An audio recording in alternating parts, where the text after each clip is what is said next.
Media. Yagiye kukola line yange n'agiteeka ku musimu ye. Mwe yagiddeko sente mu simu ye. Yagiddeko mu simu yange. Ne pini yawe nabanga yagesigaliza. Buli kimu yakikoze nga nzisimanyi. Kati ye obamuwadde emiliyoni yesente n'atemako emitwalo 3. Nampe emitwalo 7. N'omugamba zino sente tezigenda kukola ki? Sigenda zitwala. Nangamba nze nkuwadde. Nange neekubira enduulu.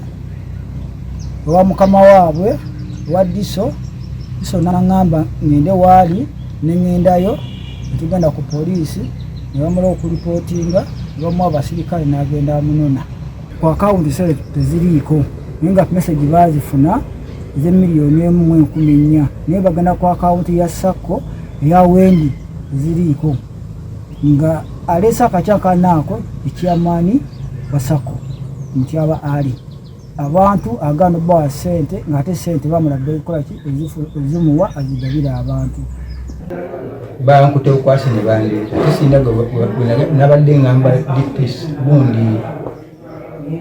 Mr. Goyira bandi yampise nanga jango nsanga wano nenzija nemusanga awo nabadde mukwata munga nditambula mpola bayiwa ndi kubankwata kati nentuuka nga tulekujjeko sente nga bihade n'ebiyiko sente kati ne banga takola statement niba omuntu nga tamanyi nnyo kintu kuba ngambi ndiwasindikidde sente tezikola ki tugenda okujja teziva nibaga kati mugende mu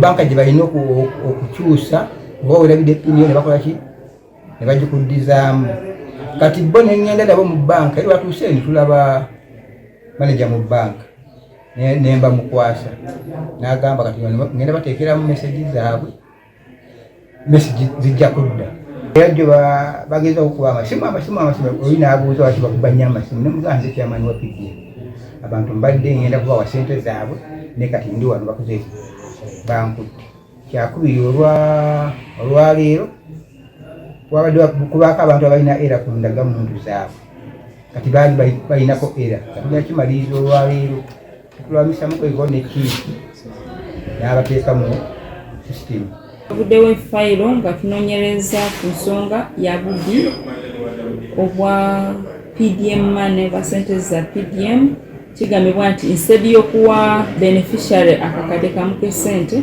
yamukwasa emitwalo 7 asatu n'agakuba ensawo ensonga egyo tugivumirira bwe kiba nga kituufu ajasimbibwa mu kkooti z'amateeka fuke kyakulabirako ku balala abalowooza nti sente za PDM zakulya buli si zakulya ate ekikolo kye tukivumirira nnyo kubanga kivumisa gavumenti kubiriza abannayuganda baffe abanakayunga bange nti yenna awulidde ekintu kino naye afuke akalisoliiso mu ngeri eyo era bw'ofuna esente nga tezituukiridde nga bwe zina okubeera akakadde kalamba osimanye bajjeko charges kano osanga nga bakubyeko omutemwa nga bwe guti nti oba mitwalo meka egenda mu bakulu ebyabakulu ebyo tebiriyo buba bubbi.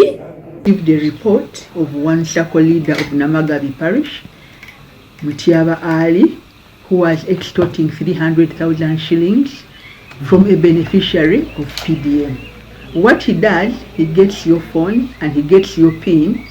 When this money comes to the phone, he removes it, which is bad. This is corruption.